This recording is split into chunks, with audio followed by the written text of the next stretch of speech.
Hi everyone, and welcome to the Digital Supply Chain Podcast. And with me at the show today, the CSCMP Europe show in Barcelona, I have Mark Baxa, President and CEO of CSCMP.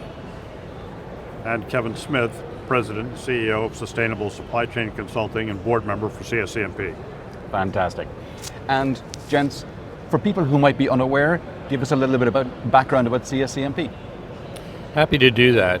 CSCMP is celebrating its 60th year this year. Congratulations. Thank you very much. And although it has transformed substantially over those 60 years, we have had several different names of the organization tying to the relevancy of where we were, if you will, in the development of material handling and distribution to focused on logistics.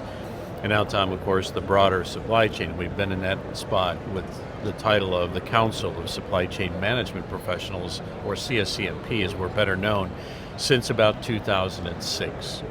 And our organization is built by members, for members, and anyone that we would like to have as a member as well, right? We are inclusive, not mutually exclusive. We exist to help supply chain professionals, whether they be in the practitioner world, the academic world, or the supplier world. All of them need core competency and capability building at some level, and we exist to enable that as an association. We're not out to make money doing this. We're out to ensure there's shared value for the sustainability of the organization. And that's why we have memberships and cost of membership, sponsors, and those kind of individuals and companies. But we really exist for the formation of research and events like this where we can share research, but also share innovative ideas on solving problems today, but also on the road ahead. We're about 10,000 members strong, made up of individual members, academic members, as well as practitioners, and then corporate members. And we changed that strategy a number of years back at the board level, knowing that supply chain leaders wanted to develop their organizations, and they wanted to bring them to a place where they could develop the competencies inside their supply chain. And this has been a very big area of emphasis for us, that alignment. So we exist to really foster the education and the development of concepts in supply chain so that we can provide better solutions for society at large. And one of our members, Yossi Sheffi from MIT, said it best in his latest book, that it's really, when it all boils down to it, the supply chain is here for the well-being of humanity. And that's why we're here. Yes, business environments, profitability, shared value, all of that does play. That makes the world go around. But in the end, we're here to ensure humankind survives, bottom line. And we demonstrated that through COVID. Kevin, I don't know if you have any perspectives on that, but. Well, the perspective I would add, of course, is that not the people viewing this podcast, because they're going to be very well informed, but 95% of the people have don't realize how supply chains work, why supply chains work. When they walk into a room, they flip the switch, they expect the lights to come on. When they turn the tap, they expect the water to come out. And when they go into a grocery store, they expect the products to be on the shelf and available for them. That doesn't happen by accident. It's very well planned out, executed, and if it's not well planned out and executed, then that's where you end up with holes on the shelf. We saw this during COVID, and I don't want to malign the supply chain industry, because honestly, the supply chain industry did an extraordinary job during the pandemic. Trucks kept rolling, warehouses kept operating, manufacturers kept turning out product.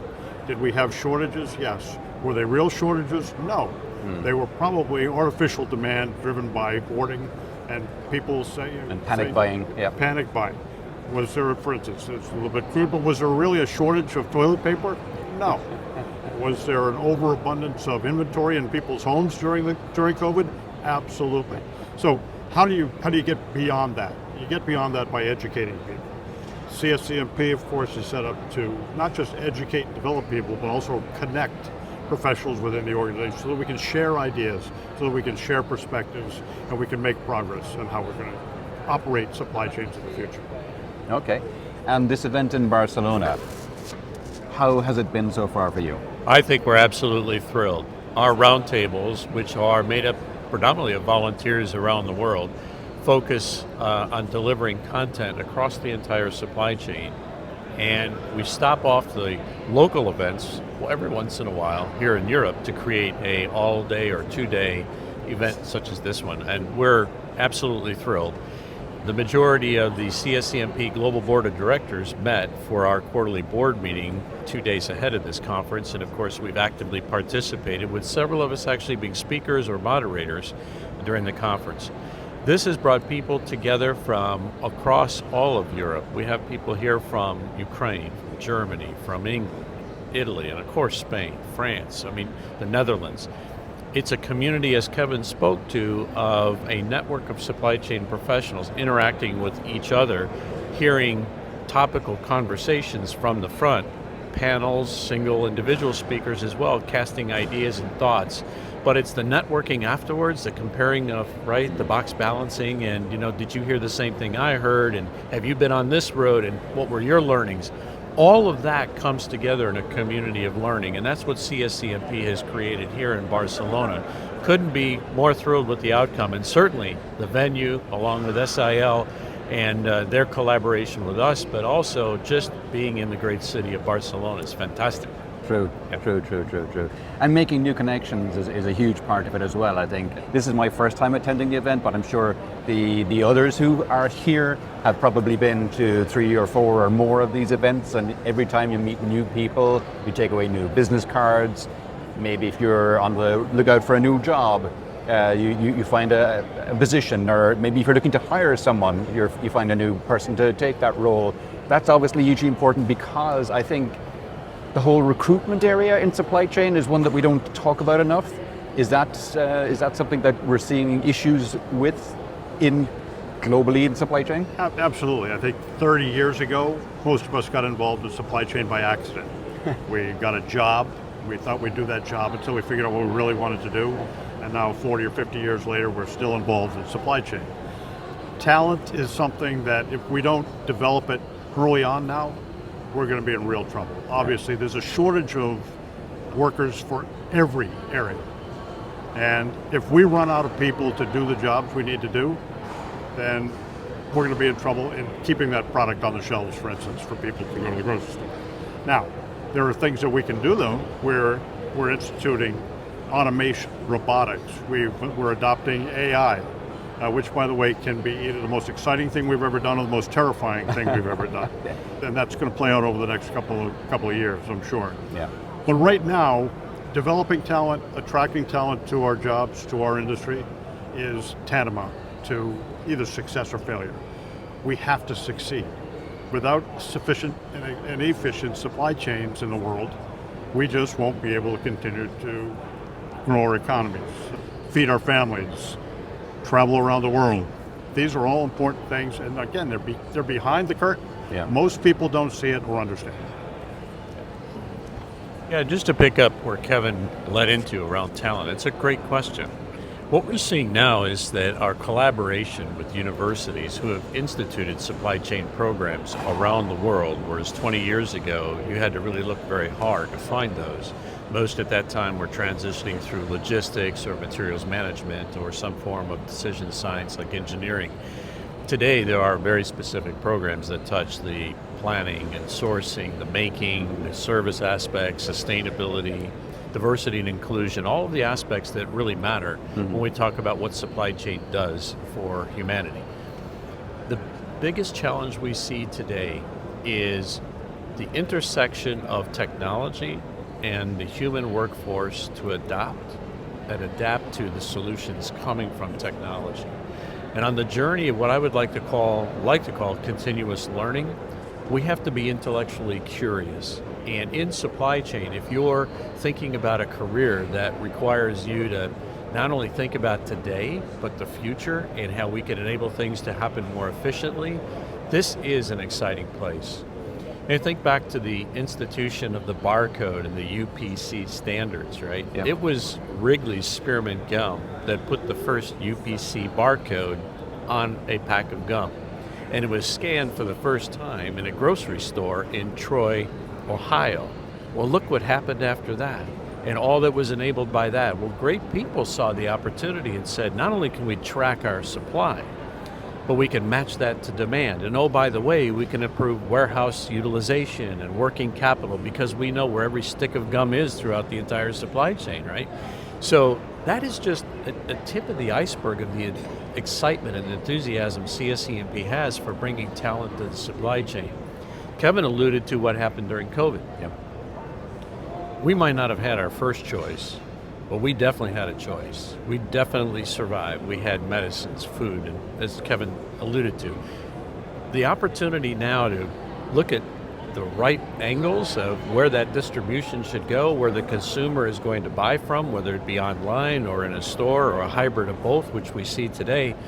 The future is in supply chain. So the attractiveness for young aspiring minds as they're finishing high school to think about their next career, it's okay if you want to go to retail or you want to go to food services. But there's a whole lot more and a much bigger world that CSCMP is attempting to expose now through our Center for Advanced Training and Talent by taking curriculum into high schools, and we're beginning to do this now. So we're not beginning at the collegiate level. Not everybody goes to college. Love to see that, but not everybody does.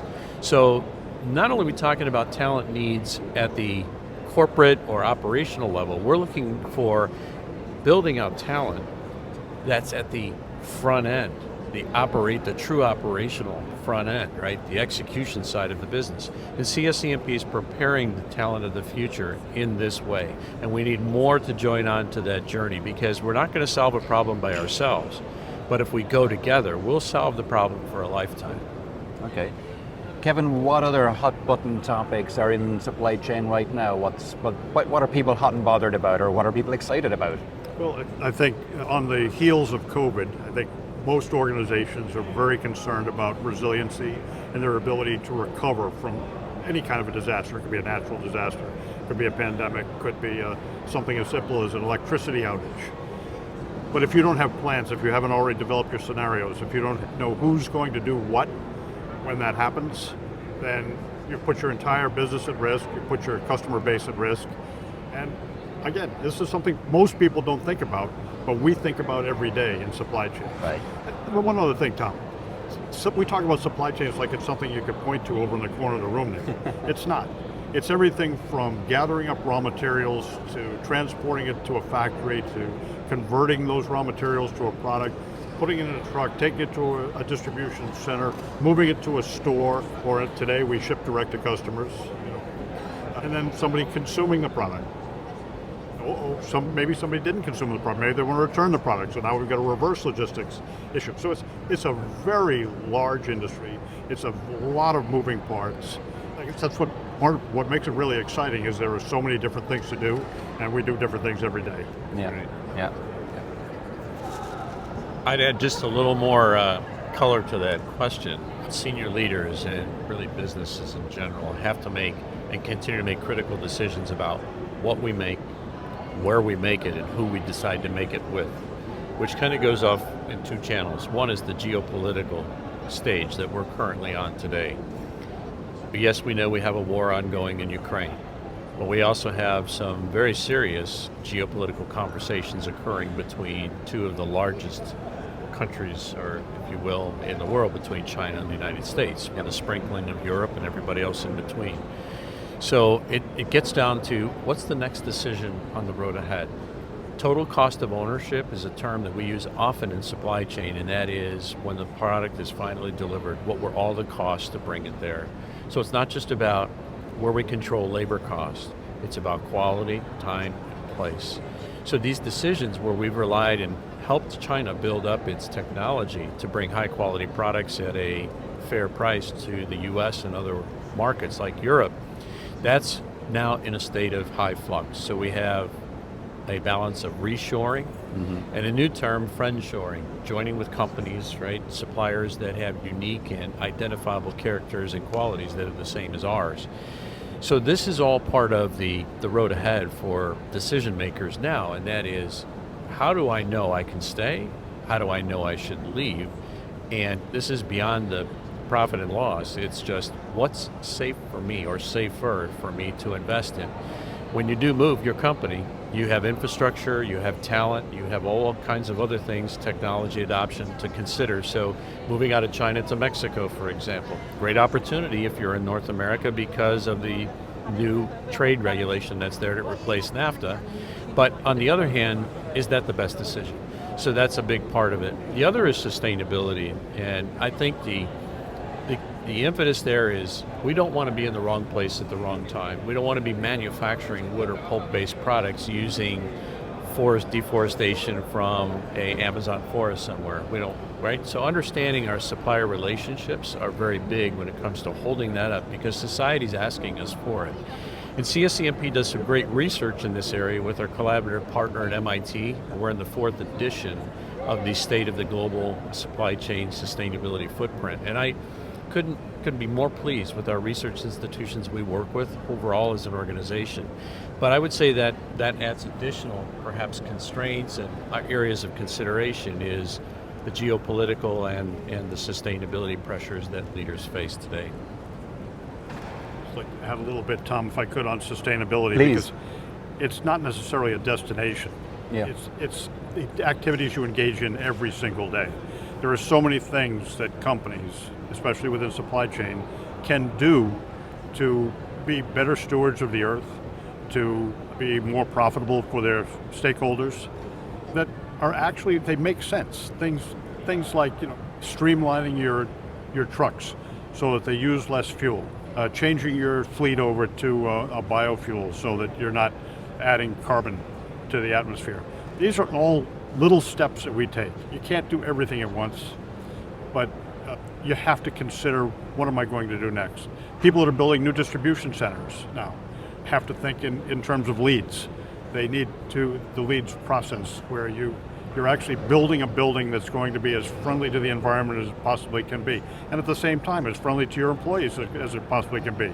Paint your ceilings white so it stays cooler inside in the summer. Or put solar panels on the roof. Use solar panels, use skylights. These are all little things that 40, 50 years ago we didn't think about. We built a big square building, there were no windows, the only doors were the doors the trucks could back into. Now we have to think about those things. And it's the little things that are going to get us success, not some big overarching plan that says stop all the business, we have to become sustainable today. Right. Yeah. And are organizations embracing sustainability, do you think, in supply chain? Yes, absolutely. In fact, sustainability is the engine behind most corporate social responsibility reports. So when we talk about emissions and the environment, or we talk about packaging and the utilization of smart packaging, or reducing waste, when we talk about, like Kevin said, distribution patterns and shortening lead times or distance between the manufacturing plant to consumer, that makes sustainability a smart play for the supply chain. It's really truly the engine behind that. And certainly corporate-driven messaging matters, right? The overall culture of the company is very important. But in the end, it's all the functions in supply chain that are accountable for the engineering and design of efficient distribution and product planning and manufacturing that results in reduced greenhouse gas, also the right ethical behavior, and doing the right things for the economy by using suppliers that aren't necessarily the Fortune 500. There are many small, medium business enterprises that are part of our membership portfolio that do equally or perhaps even better jobs than some others can because they're just more agile. So it's that looking across the full spectrum of the entire supply chain, if you will, ecosystem, helps build a better tomorrow for society. And that gets to some of the earlier comments that were made about why supply chain actually is all about doing the right things for humanity in the end, and sustainability is a big deal. There's very few companies today that can get away with not addressing sustainability from an environmental, ethical, and economic perspective in the face of society, because customers make a decision to buy. So let's take coffee, and I think you know some of the more famous popular brands. When somebody makes a decision, they're not just after best tasting coffee, they're after best tasting sustainably produced coffee. So supply chain really has to take a really concerted look in general of how sustainability fits within the overall portfolio of doing the right things right. Okay. And is sustainability just the latest fad? Is it going to go away in 2-3 years when something else comes along and replace it? No, I don't think so. And first of all, it's been around and been evolving for the last couple of decades anyway. I think the most important reason it's not going to go away is because there's profit to be made in sustainability. The things that we talk about to make your business more sustainable should also make you more profitable. Yeah. And the business of business is business, said Mr. Drucker, and I still believe that.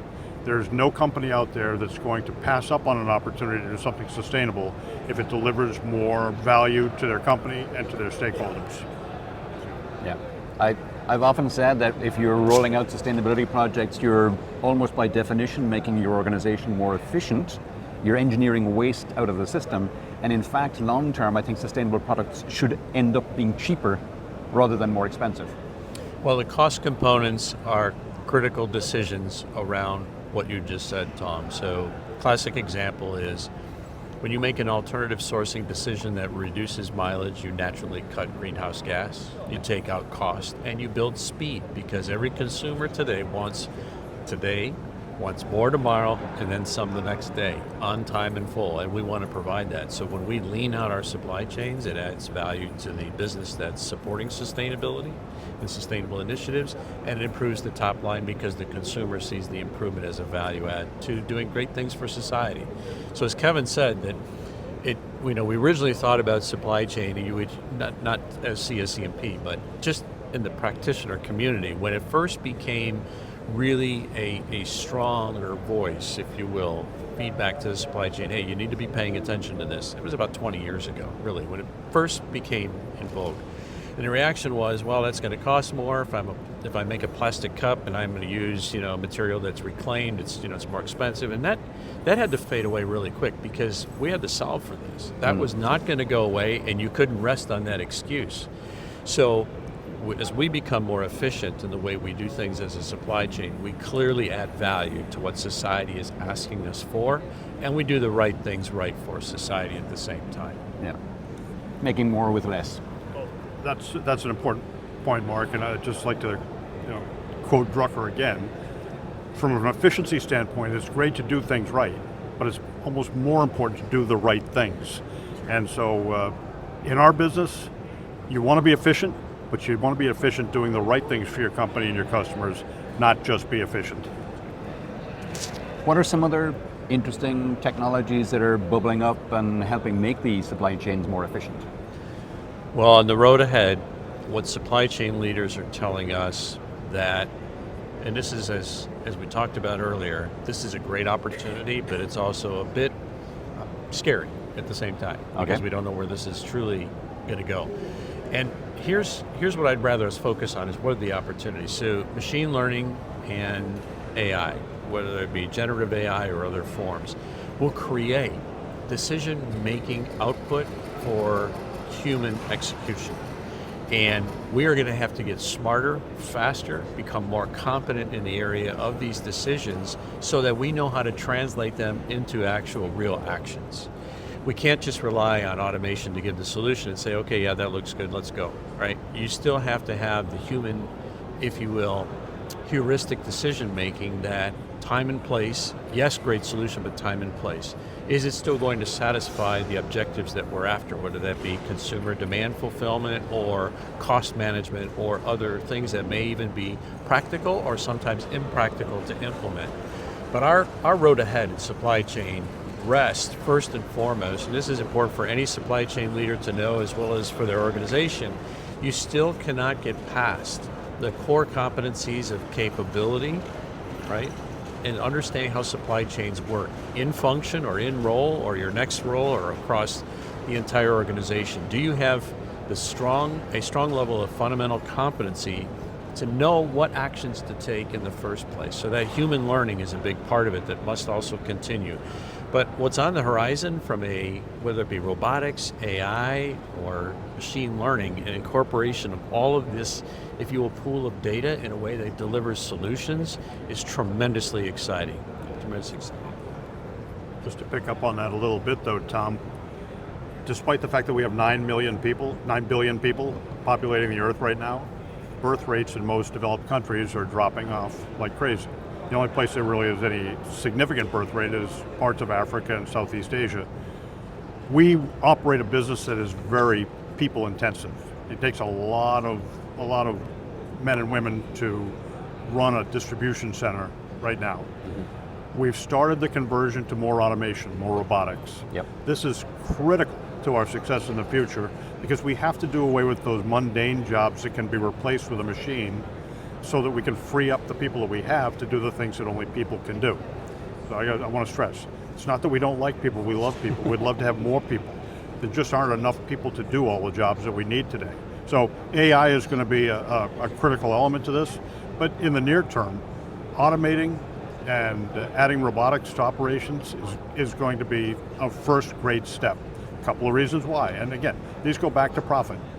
When you build a 1 million square foot distribution center, that's a big investment in real estate, a big investment in the building, a big investment in the number of people to run the inside of it. If you automate that same volume, you can probably build a building that's 1/3 the footprint, which means you have to buy 1/3 of the real estate. You need less parking, you're going to run fewer cars, there's going to be less carbon going into the air. You're going to need far fewer people to run that operation, but it will be efficient because machines do the, I'll call them the easy stuff, putting stuff away, retrieving things so that people can pick them. This is the key to the next decade while we figure out what the benefits and risks are going to be with AI. And I don't want to undersell what AI is going to do for us, but I'm terrified because AI depends on existing information out there on the internet. I don't know if you've noticed this in your business. Everything you read on the internet is not necessarily true. What? I'm sorry, I didn't mean to shock you like that. But so when AI starts to grab information from the internet, you don't know how much of it is going to be really true and what's not going to be true. And that's part of the risk we face. And I think some much more scientific minds than mine have voiced that in the last few weeks. So we have to run, but we have to keep our eyes open to make sure we don't run into a wall. And we have a long run ahead of us, and that is that continuous journey of process improvement and efficiency making, which also then naturally lends itself to a more sustainable end product. So I think this is the energy that we have around this for CSCMP, and that is continually bringing the community of supply chain academics, practitioners, service providers together with a sprinkling of students to keep the evolving ideas on better practices, not necessarily best practices. I think best gets in the way of better because it's like it's conclusive. I've arrived at the best, right? Supply chain is a journey. Yep. It is continually a journey of process improvement, ideation, and testing of those concepts so that we can make a better tomorrow. So CSCMP is here to enable all of that to happen, and I'm abundantly proud of our organization, certainly the support of great leaders like Kevin on our board of directors and our many volunteers around the world that make up this great organization. And we do it for you. We do it for society. We do it for supply chain professionals because we care that much. And this whole 60-year anniversary, we rest on the shoulders of people like Dr. Don Bowersox from Michigan State that made this association come together because they said together as a group of academics and practitioners, you know, this is going to be something much bigger than just us. We need to find a forum to meet, coalesce around ideas, and that was the springboard of CSCMP. And we are here, and we are positioned for the next 60 years on the road ahead to make supply chain better, brighter, and bigger than it's ever been. Cool, cool. Gents, we're coming towards the end of the podcast now. Is there any question that I haven't asked that you wish I had, or any aspect of this we haven't touched on that you think it's important for people to be aware of? Well, first of all, we're sitting here as if we're experts and we know everything. We absolutely do not. What? I know. Part of the reason that we're here is because there's so much to learn.